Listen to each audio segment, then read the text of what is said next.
Well, it's time for episode 389 of the 3 Point Podcast. We're presented by the Memorial Healthcare Wellness Center. Get in shape with a membership. Participate in the new 2026 Wellness Challenge. That's 4 8-week wellness challenges with prizes for each beginning January 7th. And make sure you follow the Wellness Center on Facebook. Our other great partners include AZee Branding Solutions, Jacobs Insurance Agency, Nelson House Funeral Homes, Nichols Painting, Rivals Taphouse and Grille, Success Group Mortgage and Servicing, the Shiawassee County Fair and ALS of Michigan. Our sponsor spotlight today, Kori Shook & Associates Real Estate Services. Kori's been selling residential real estate since 2004.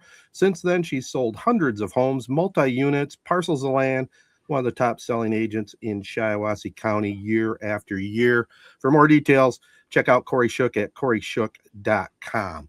Well, guys, we got a lot to get into today, so let's jump right into it. First of all, Jared was telling us off air he's in nice, sunny, 70-degree weather. Matt, you have a delay because of a thin bit of ice on the roads down there in Carolina, right? Yeah, a little. So we're recording Tuesday morning, and my daughter's school had, here in North Carolina, they're a little more hesitant when weather comes in. We have a hint of ice this morning, so they did one of those classic 2-hour delays. So yeah, I've got to get the daughter to school after we record. But it's just funny the difference, because Ted, you're about to be buried in snow, and probably all the kids have to get to school like normal up there. Well, I got a little story to share when it comes to the weather and when it comes to winter time, and timing seems to be everything. And so last week we were having some problems with our thermostat. The heat would sometimes kick on, sometimes not kick on. So, I wasn't paying too much attention to it. But I thought, well, my wife's just making too much of this. It does kick on eventually. But then, she brought it up enough. So I said, okay, let me get some experts over here, take a look at it. So I called a company that advertises on Z92.5 radios, Victory Heating and Cooling. So had the guy come on over and take a look at my furnace. And he says, hey, do you care if I cut a hole in the side of your furnace? And I said, no. He says, that's the only way I can check out what's going on with the heat exchanger. Okay. So he cuts this nice square hole, and he calls me down. He says, well, I got bad news for you. And he points out on my coils, there was like major cracks in about 5 or 6 of them that was emitting CO. So, so he goes, well, I can't let you turn it back on. And keep in mind, it was the coldest day of the year. It was 0 degrees outside, and we had no heat that whole night. He said, we can put in an emergency deal. And I worked out details with him on the type of furnace. My furnace was like a 70% efficient. They're up to 97, 98% nowadays. So I had to suck it up, buy a brand new furnace, with a humidifier, and 97% efficient. So it's going to be great. But I have to say, really, we've talked about it before. It's customer service, our partners here on the podcast, that's what they're all about. This company came through big time. I mean, I had one night without heat. It was 50 degrees in the house when we woke up in the morning. But they came the next day, and they worked their asses off till about 8 o'clock that night, and I had heat that night. So kudos to them. But, like I said, timing's everything. The coldest day of the year, and I have no furnace, no heat. So maybe you buried the leak. How long were you sucking in CO2 for? That's what I was starting to wonder. Well, that's a pretty bad fire hazard too, probably, right? Well, it's a killer hazard. I mean, it could kill you. I have a CO2 monitor, so it's never gone off, which is good. They had cracks in these exchangers, but apparently it wasn't just flowing out. It was a small leak, apparently. Still dangerous. Still could have killed us, and you keep the house all sealed up in the wintertime and you got CO2, you don't wake up in the morning. So it's a scary thing. So public service announcement for everybody, all our podcast listeners, make sure you have a CO2 monitor, and you could have a couple of them if you want, just to play it safe. Well, and that's one of those things too. I mean, thankful that the timing, and you got that fixed, and you had a good company come out and take care of it for you. So that's very cool. Right. And I'm sure you guys are very thankful for that too. I didn't know that the CO2 things, they like expire. So officially, like they might still work a little bit or something. But one of my friends had their house, a similar situation, but all of a sudden their house was starting to get like smoky. I mean, it was starting to get really bad. Ooh. So, you know, they got out, and the firefighters came over and told them that. And my friend, he was like, we have CO2 monitors all over, and like none of them were going off. And so they went in, they checked them, and they're like, yeah, yours are expired, even though they were only a couple years old or a few years old. So it's just one of those things. You buy it, you plug it in, you think you're good to go. And Right. it's just, you don't think about it until you need it. One of those kind of things. And yeah, probably something you should do every winter, maybe every fall, you know, go check them out. Same with your smoke alarms, check the batteries, you know, those kind of things. Well, that is one nice thing about the CO2 monitors. When the batteries go bad, it starts beeping like crazy, you know, so at least gives you that warning. Yeah. But yeah. Very good. Home ownership, huh? Yeah. Well, it was due, you know, the house Yeah. I live in, 1974 is when it was built, and I think that's how old the furnace was. So okay. it had a good long life. Yeah, that's good. I have one kind of small thing this week, and it's not really much to do with me personally, but it's more so just I think it's a telltale sign of where the world is heading, and it's not a good spot place. So my buddies, I don't know if you guys have realized or noticed, but like it seems like, you know, sports cards are making a major comeback. Yeah, they are. People are loving them. People are trading them left and right. So I had a couple buddies that went to a card show this past weekend, and I'm not really into them. I don't care. My dad probably was dying for us to be into it when we were kids because we had this huge collection, and we just never really were. But they're back now, and they're sending me pictures of these cards that they're unwrapping. I'm like, how old are you guys? Like 5 years old? Like, this is embarrassing, but whatever, to each of their own. Right. And they're sending me these cards, and I'm looking at them, and it's what I would call like the Fortnite ism of everything nowadays. Where it's like I remember when I was a kid, you look at a card and it's got their stats on it. It's got some fun facts on it. It's got a picture of them actually like in the game playing. Yep. You look at cards now, and I swear it's like these players are in video games. Like the like background is book, graffiti. The background is just glitter everywhere. The background is cartoons behind them. I don't even understand what these cards are anymore. Right. To me, what they used to be was, you look at it, you learn about a player, you learn a couple of fun facts. You learn I think you learn what team they're on. I swear half these you don't even know what team these players are on anymore. Right. It's a pandemic, man. This is everything in our world, it seems like, where it's just how much glitter can we douse something with to make it look cool, rather than we lose what they're even made for in the first place, which is to learn something about these players, to learn something about this sport. I don't know if you guys have seen these lately. They are crazy. Yeah. It's like you took acid and then started flipping through your card collection back in 1980. It doesn't even make sense what these cards are nowadays. Right. I don't know if you guys noticed that. I have, because I get, you know, probably like you guys do sometimes, you know, you get down a little rabbit hole, you watch one video of something and then you click on the next one, you click on the next one, you know, next thing you know, half hour later, you're down a rabbit hole of whatever it is. And I've done that with cards because I was huge. I loved collecting cards when I was a kid. Baseball, basketball, a little bit of football, but mainly basketball and baseball cards. And my parents actually, they saved them all and they brought them to me recently. So I have all of mine.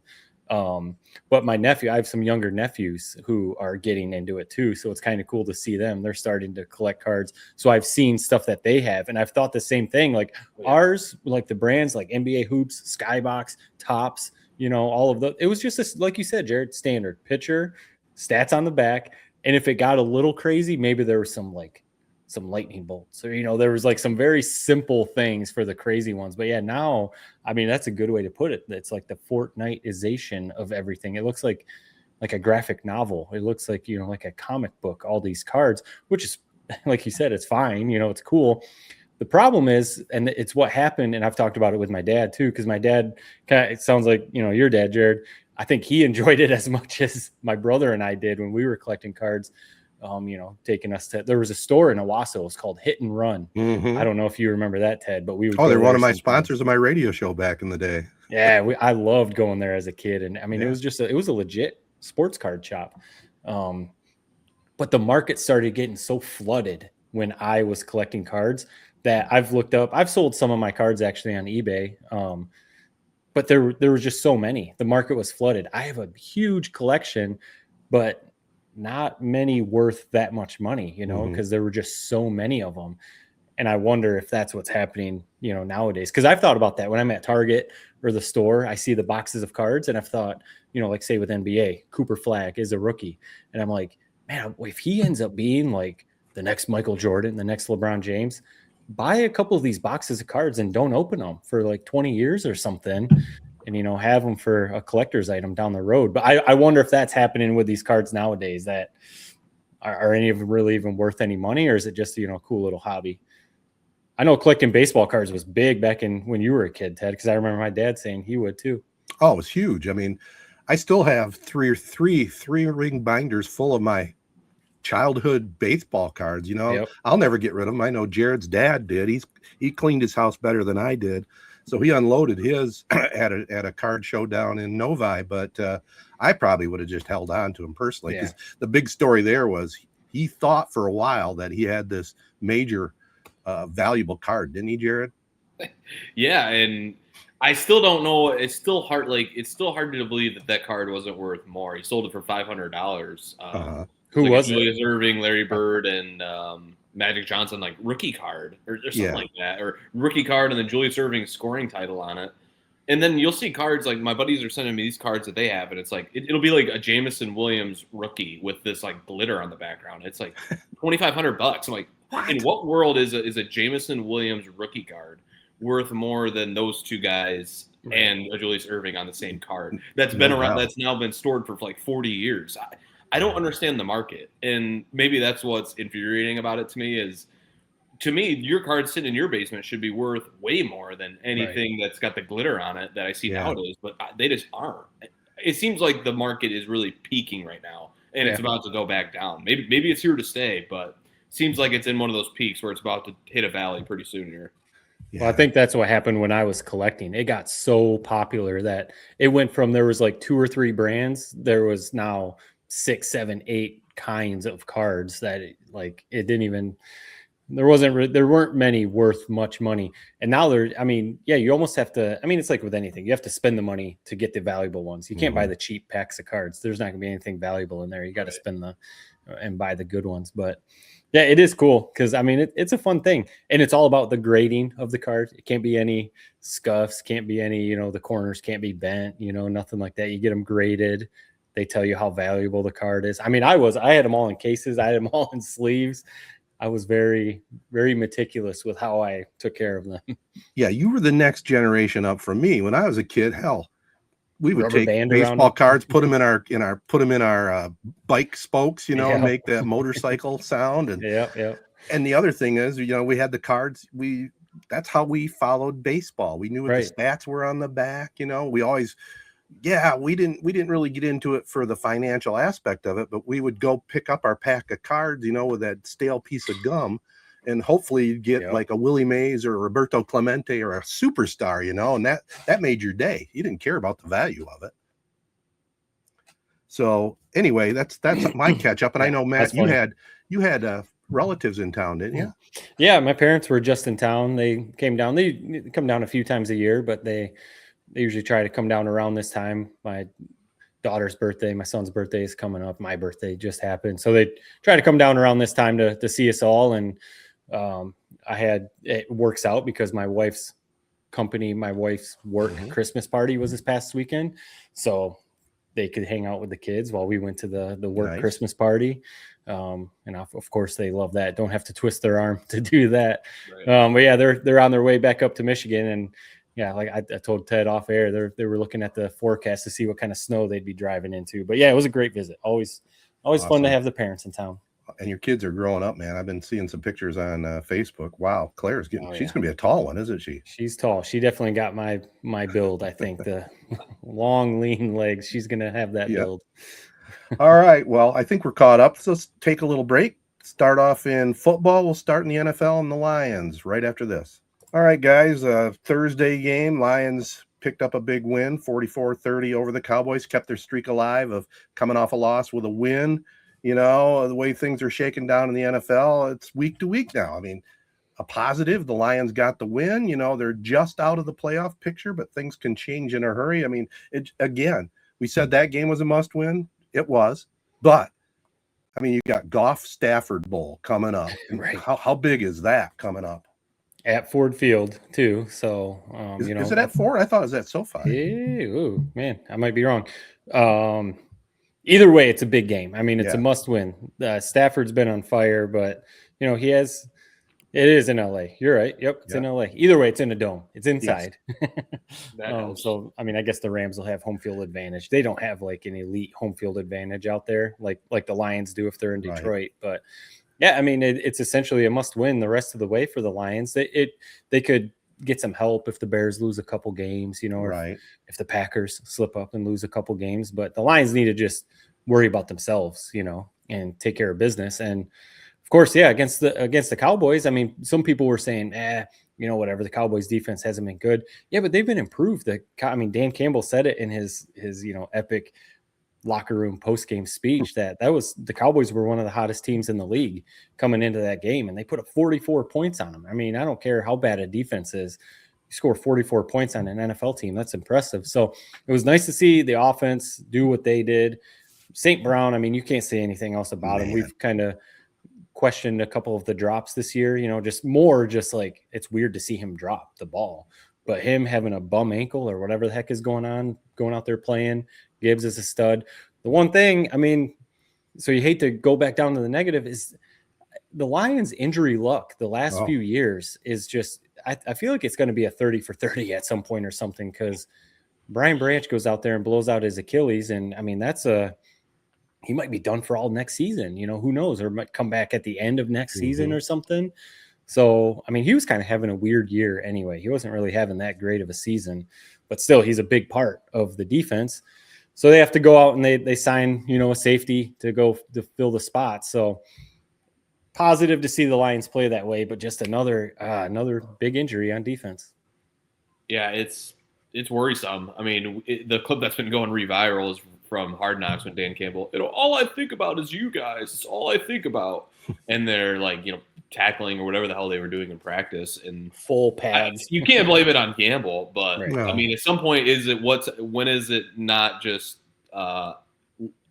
unluckiness, and when is it actually something that this team is doing in practice or something about how they're playing that's causing these injuries? This is like 3 straight years of this BS now. It's a big win. Jahmyr Gibbs has had like maybe the best season we've seen since like Barry Sanders or Calvin Johnson in terms of just one-man army basically on offense. He's been unreal this season. He should be the number 1 running back, like Pro Bowl basically. Yeah. He's been unreal. But to me, it's every week is a playoff game, so it's like we can't even really sit and celebrate that Cowboys game not that much. It's already on to the Rams, and you got to win that game now too. And with how Stafford is looked and how, if you're Matt Stafford, you know that he wants to beat the Lions so damn bad. Right. And to knock us out of the playoffs, which he could maybe do, I mean, or at least make it pretty damn hard on us, he wants to do that. So this should be an awesome game. I'm looking forward to it. But to me, it's just the injuries are really starting to pile up, and you can't avoid it. I mean, what is the difference now between what we were last year and what we are this year? It's like the defense is just about as depleted. You have Amon-Ra, who, man, he plays through everything. I don't know how he does it.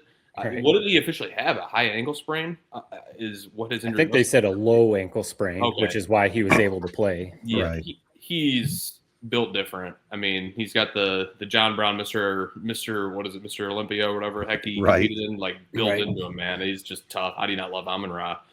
But I'm officially starting to worry about the injuries. I mean, whether we make the playoffs or not, this is now 2 years in a row where it feels like our season's getting ripped out from under us. And it's like, it just makes you realize how cruel the NFL is. I mean, it's how that Brian Branch play happened, which the call, I mean, that made 0 sense. I'd be upset if I'm a Cowboys fan. What they called offensive pass interference on that play, correct? Yes. And there should have been a false start. What the hell was that call? Yeah. But, I'm glad it happened to us. But yeah, it's a big win, but I'm really worried about the injuries.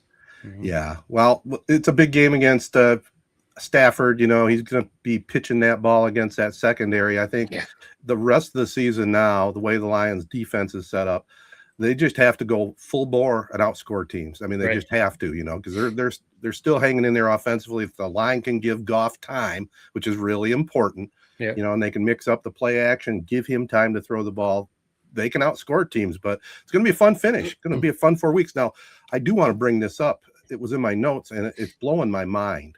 Okay, you know I'm not a huge Dave Portnoy fan, but I saw him go off on that Raiders game, and he had a perfect point. That was really the first I caught wind of what went on at the end of that Raiders games. And you know, when I sit back here, and I'm not much of a conspiracy guy, but when you watch the end of that game, the phantom call, and then the Raiders kick a meaningless field goal to get the point spread under what Vegas had it at. Right. Doesn't that make you question it? I mean, if you're going to run one more play, don't you throw it to the end zone? You kick a field goal, literally no chance to win. The only thing you're doing is making it a 7-point game. And on top of that, I got one more theory, guys. One more quick thing I'll throw in here and let you comment. Back to the Lions game. All those crazy calls. First of all, the safety was overturned, right? Right. And then they come back and show another view of it.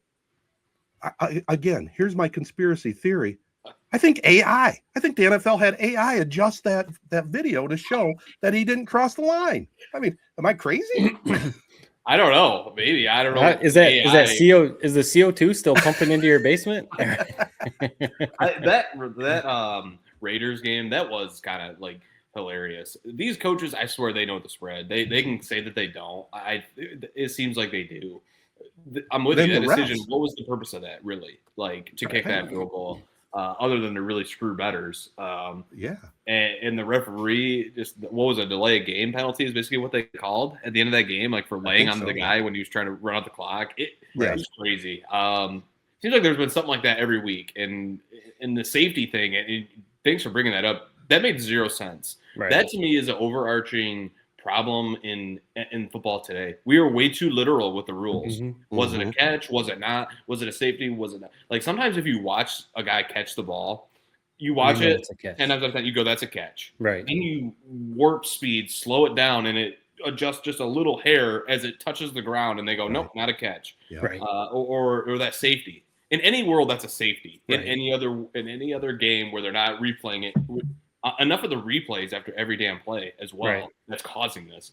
That should have just been a safety. You should have moved on with life. We didn't even need to review it. It was so obviously a safety.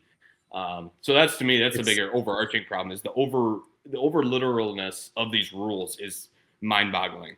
It's similar to the Michigan-Ohio State game when Jeremiah Smith went in for the touchdown and kind of fumbled it and then stepped out. And of course, as Michigan fans, we were like, yeah, call that the other way. But to your point, Jared, if you watch that, it's like, no, it's a touchdown. It would have been lame if they called that. When you slow it down frame by frame, it's like, oh yeah, the ball does move there, but it's like, no, he scored. What are we doing? That's a touchdown.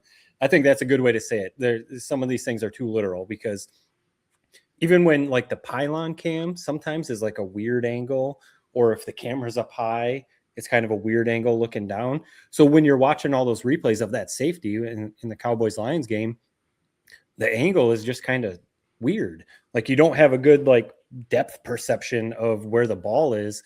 So for them to overturn it, it is, I don't know if you're going full conspiracy, Ted, like wondering like what the heck's going on, but it does make you wonder sometimes, like what are you looking at to overturn it? Because I always thought, because they called it a safety on the field, I always thought it was supposed to be clear and inconclusive evidence, to overturn, and nothing there was like,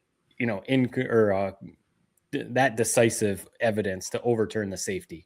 Only until they came back from commercial and got the video from the NFL. Like I said, AI, baby. I don't know. I mean, that's a stretch. I understand that's a stretch, but it makes you wonder. And again, you go back to that Raider game. I mean, do you have a thought on that? Why would you do that? Why? Especially, I mean, anyone can access, betting lines and stuff like that anywhere nowadays. Yeah. But especially with the Raiders being in Vegas, it makes you like, oh, for sure. Is there some sort of connection going on here? I mean, I try to, think that no, sports isn't dirty.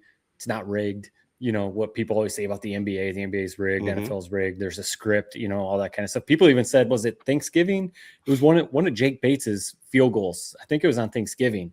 Like went wide of the and then it hooked back in. Yeah, and I saw people saying like, see, the football has a computer chip in it and the NFL controlled it because it was at Ford Field. So there's no wind. There's no like nothing made the ball do that. And I'm like, all right, settle down. I don't think it's a robot football here, but I think the betting part is interesting because we've seen so many athletes and other coaches and get busted for, Right. So you have to wonder. I mean, you have to wonder, why would you kick that field goal? Why would you call that penalty? So Yeah. I try to take the step back and be like, no, sports isn't rigged. I mean, we all played sports. I mean, if people are out there rigging sports, usually you can tell if they're, Well, it just goes back to what I said. I mean, did Pete Carroll get asked why he kicked that field goal? I mean, why? Their team, they're so bad. I mean, right. I have Ashton Genty on my fantasy team, so I watch a lot more Raiders games than I'm willing to admit. They're so bad. They just needed points any way they can get it, man. I think at the end of the day, they almost look at it like it's a lot better of a loss, losing by 7 instead of 10. It's like, it doesn't matter. It really doesn't. And it was pretty infuriating if you were betting that. I didn't, thankfully.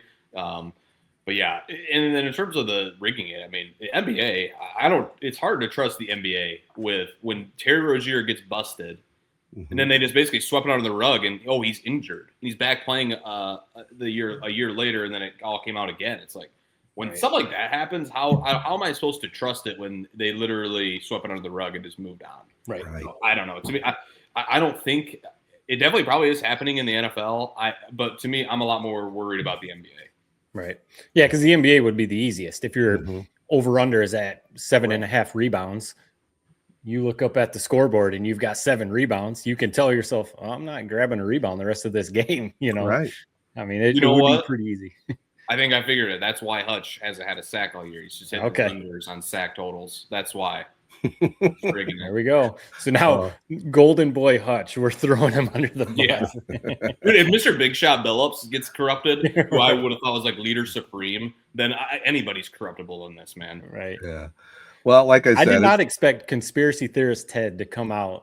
I'm telling you, man, those two things, and I've been watching more and more strange calls, strange overturns.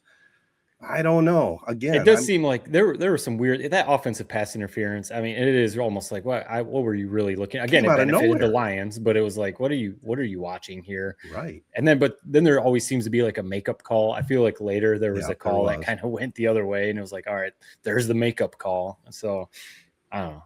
You always try to think these referees are human, but then when you go to video, you should be able to correct that. When you go to the replay, you should be able to correct whatever bad call. So I don't know.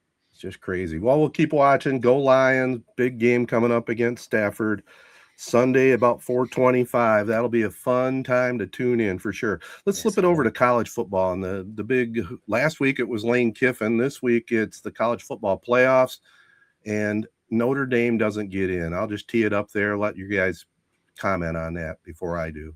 I mean, I know, Jared, I'm sure you got a pretty good reaction. The initial reaction is they sound like they're like having a temper tantrum, and you didn't put us in, because the other part of playing in a bowl game is you get all these extra practices. Technically now, if they're really not going to play in a bowl game, their season's done. Done. You're on to next year. Whereas if you're even like a team like Michigan, you're in a bowl, you get all these extra practices now with the freshmen, with all, Bryce Underwood gets all these extra official practices. So it does seem like, why would you not take a bowl just for the practice part of it? They're saying they're trying to make a point about the whole system and everything and taking a stand. I don't know. They have their reasoning. Probably on the outside looking in, it just looks like it's Notre Dame. They think they're above the whole system and they can do what they want. But it is kind of crazy to see them say, no playoff, no, fine, we're not playing in a bowl. It was, I've been going back and forth. I've been in a group chat where I've been one of maybe what my cousin Casey's a diehard like Notre Dame fan. I've actually been defending him with Notre Dame. It's the way it went down.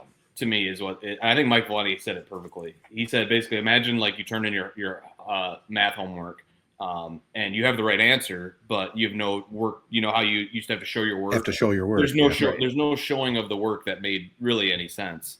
They got the rug pulled on them, and I think the right decision was made. I think Miami should have been in over them. I think we all agree on that. But I also can understand Notre Dame's day where you go, oh, we're playing in the college football playoff. Then 5 minutes later, you're getting called about the Pop-Tarts Bowl, which Pop-Tarts Bowl is awesome, And I bet you if you would have gave it, maybe 3 days or 48 hours after they realized their season ended, they probably would have played in it. But just from going from we're in the playoff to now you're in the Pop-Tart Bowl with two teams that, in my opinion, either BYU and Alabama both should have been in, or BYU and Alabama both should have been out. To me, and I know Alabama's resume is a lot better than BYU's in terms of who they beat in the SEC. I just didn't understand how it felt like BYU was getting punished, but Alabama wasn't in the conference championship game. And as for Notre Dame, I don't hate. We need to blow up the system, in my opinion, and fix a lot of things. I don't hate Notre Dame taking the stand. Yeah, they look like babies. Right. I can agree with that. But I think the overarching thing is we need to redo how we do the playoff. And I think the first thought is going to be, expand it to 16. I think 12 is the right number. I mean, to me, the first thing I'm doing is the group of 5 thing. We all love group of 5. We love the story of it. It maybe went a little bit too far this year with 2 teams getting in, especially one of them who we're having a rematch where they already lost the game by 40. And either of these teams could win, and then I'll be saying how much I love it. But I don't think the group of 5 should be excluded, but they shouldn't be guaranteed a spot. No, not excluded. If they legitimately are a top 12 team, then yeah, you're in. Like Boise State last year. Boise State lost a tough game at Oregon by like a score. Genty had this magical season. Boise State deserved it last year, but JMU, honestly, I would rather have Duke in over JMU. I think that they're more worthy. Like, I know the whole ACC. The ACC blundered this. Is also a big part of this. What is going on with their tiebreakers? At some point, you just got to step in as a commissioner and just do what's right. I don't care what the tiebreakers were or what this or that was. Miami was your best team. Get them in that goddamn game. Because you almost got lucky that they even made it to the playoff with Duke. Yeah, and again, I'm not against the group of 5 getting in, but it needs to be altered somewhat. Maybe have a play-in game. Have 4 other teams have a play-in to get into one of those spots. Just my thought on Notre Dame, they did get screwed. Let's face it. I mean, against Miami, but they sat ahead of Miami all the way up until the last day. And then all of a sudden Miami jumps them and neither team played. That's ridiculous. Right. That's totally ridiculous. And I understand Notre Dame saying, hey, they're not going to go to a bowl game. I understand it. I'm not saying I'm for that. I think it would have been better if they'd maybe matched up. Let's say a Michigan Notre Dame game would have been awesome, for a bowl game. But the problem is, and we know it, bowl games aren't what they used to be. No. Their top players are not going to play. The ones that are going to the NFL are not going to play anyway. So what the hell difference does it make? Yeah, you get those extra practices, but Notre Dame, they're on their own, and they do things their own way. Yeah, I mean, I think that's them kind of showing that we do things our own way. We don't have to join the ACC in football. All of our other sports at the university are in the ACC, not football. So we do what we want. I think honestly, I know we got to move on here in a minute, but the one game about the playoff. So 2 things quick. I think Michigan getting matched up with Texas in the Citrus Bowl. I'm going to be working that game, so I'm excited about it in that sense. But I think it's actually, yes, bowl games do not mean what they used to be. 100% agree. That's a good opportunity for Michigan and Sharon Moore because Arch Manning's going to be playing.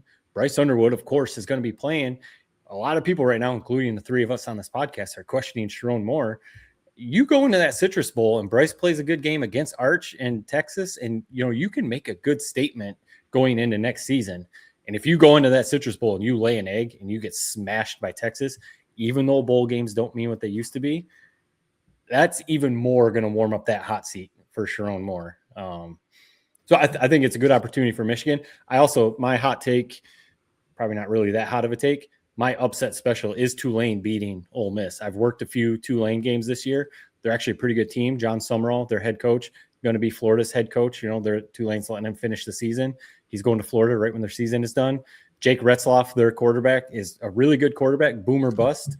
I think, and with everything going on at Ole Miss, no Lane Kiffin, who knows how they're going to play. I wouldn't be shocked if Tulane pulls an upset and beats Ole Miss. They could also get run off the field, but. Yeah, it's the sad part of me is like in terms of entertainment, I hope it's a good game, but in terms of we need change, I almost hope they just get their doors blown off to get change in this playoff.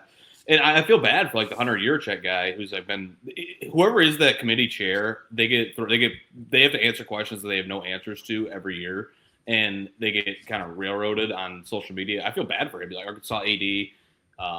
And he's in this position where, he's just like kind of getting railroaded, where he has to answer these questions for a committee. Like apparently D'Antonio is on this committee. I don't understand how they come up with who's on it. Why is it a committee? I guess is my and just make it. It has to be obvious how you make it in. I don't know how it feels like the NFL playoff. I know it's not. It's apples to oranges because they all play each other, but it seems like how can we adopt more of a system like this where it's guaranteed who gets in and you know exactly what you need to do to get in. The problem with that is also Notre Dame, and then I like Notre Dame, but then how do you look at what the news that came out yesterday, which is they have a clause next year where if they're top, like I don't even understand what's going on. Like it feels like this sport is deteriorating. Like it's like if they're top 12, they automatically make it. Is that what it is? It just seems everything seems like corrupted right now, and maybe it's the Michigan, the fact that they've been sucking. That it's like, man, I'm like losing my love for this game. But I don't know, something about college football the last couple of years with NIL, with transfer portal, with the playoff, everything just builds toward the playoff. It feels like nowadays, and then I feel like we don't even have like the best 12 teams in the playoff. It just is. I don't know. It's disheartening. It's been a disheartening week to me. Yeah, the root of all evil is greed, and it's greed in college football and every sport we've been watching, and it's changed, that's for sure. One sport that's pretty pure, is Division II football. Shout out to Ferris State. They win again. They continue to roll, 28 straight wins, and in the semifinals. That's just a great story for Coach Anise over there. How many teams are in the D2 playoffs? Is it 32? 32. Yeah. Man, I don't know. It seems like there's never anybody questioning whether somebody should have been in or out in D2. Nope. 32 is too much. I don't think we want that in D1, but at least I think it's pretty obvious how you get into the D2 playoffs. Absolutely. And I'm back to you too, Jared. Yeah. I mean, this crap they got going on now, let's go back to 4 because at least you had some arguments, but it wasn't like this. It wasn't as obvious, Right. All right, let's take a quick break and wrap up the show with some potpourri right after this. All right, guys, quickly on college basketball, Wolverines, number 1, right? Up to number 1. I mean, they're blowing people out. I mean, they beat Gonzaga, a couple weeks ago or whatever by 40. Then Gonzaga turns around and beats Kentucky by 40. So it makes that Michigan win look like, wow. I mean, I'm excited. They moved up to number 1, like you said. It's December. I mean, I'm excited, but it's like let's see it in late February, March. Let's see them up against the Spartans at the end of January. That'll be a big game. MSU dropped one to Duke, but I mean that's just Duke's really good. I don't put much into that. Watch. Yeah, it was a fun game to watch. So no, Michigan's playing well, but some people at work are like, Michigan's gonna win it all. I'm like, it's December. Like, all right, let's settle down. I'm excited about them. They look freaking unreal. Like that stretch they had over Thanksgiving, like 3 straight, like 40-point wins against pretty damn good teams was mind-boggling. Like, and then the Michigan State game versus Duke, I watched every second of that. And that's just classic college basketball. I mean, Breslin was on fire. Yeah. To me, it's ironic that it's not the same because Michigan football, my God, you raise a good point. If they beat Texas, maybe we're a little bit more excited about it. But I'm checked out on them for now. Yeah. Maybe for another couple of years till some changes are made. But Michigan State basketball kind of reminds me of Michigan football, where their floor is very high, but I think the ceiling is quite literally like 1 brick above where their floor is. This is a team that can't shoot. This is a team that's relying on Carson Cooper, Jackson Kohler, Cohen Carr, and Fears, who went 0 for like what felt like 30 in that Duke game. Even missed a wide open bunny layup at the end just to try to get some points on the board. To me, I don't know how this team gets much better than where they are right now. I think this is Izzo's like he's done a great job. The fact they're winning these games as it is, they never win these games. But you look at the teams they're beating, like a Duke. Duke is all freshmen. It's like Duke's gonna be way better come March. If you're not beating Duke at home at the Breslin in early December, I don't know how you can expect to beat them when it matters in March. Same thing with like a Michigan. Michigan's just is just now beginning to gel as a team. It's like these are guys from all over the place. Right. Michigan State is peaking right now.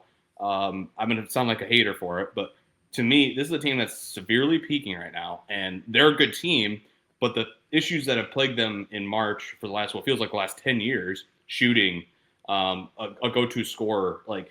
To me, it's going to rear its head when you need it most. It's going to be March. It's going to be Sweet 16. They're going to be on a 10-minute scoring drought. You can see the little graphic, for the March Madness game now.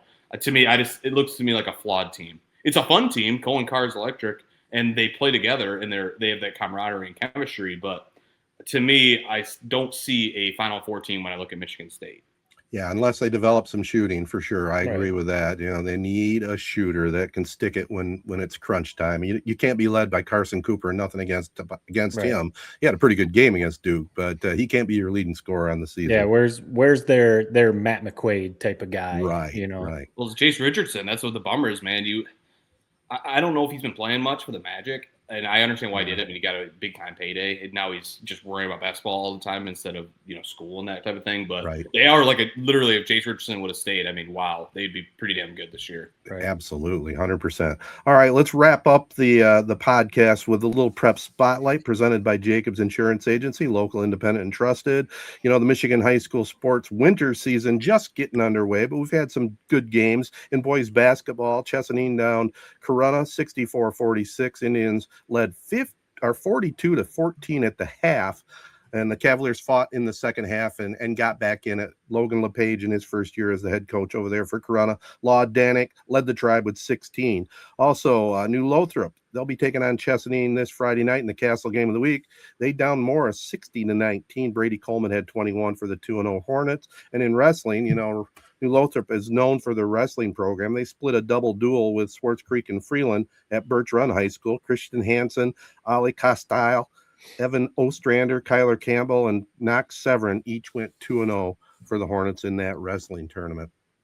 Winter sports underway. That'll do it. We'll have a little Teddertainment, maybe an extended Teddertainment tonight next podcast as we get ready for the holiday season. We're going to take a little bit of a break in between the holidays, but we'll be back for one more podcast before Christmas season. Anything else before we wrap this up, boys? Anything you got to get off the table? Everything heating up. Football season heating up. Amen. All right. As always, we're brought to you by Memorial Healthcare's Wellness Center. Make sure you get in shape with a 2026 membership today. Also, our other great partners include AZee Branding Solutions, Jacobs Insurance Agency, Kori Shook and Associates Real Estate Services, Nelson House Funeral Homes, Nichols Painting, Rivals Taphouse and Grille, Success Group Mortgage and Servicing, the Shiawassee County Fair, and ALS of Michigan. The next Castle game of the week, as I mentioned, coming up this Friday, December 12th, 7 o'clock, New Lothrop at Chesaning. The neighboring rivals go at it. That'll do it. Peace and love, everybody. Be kind. Thanks for listening.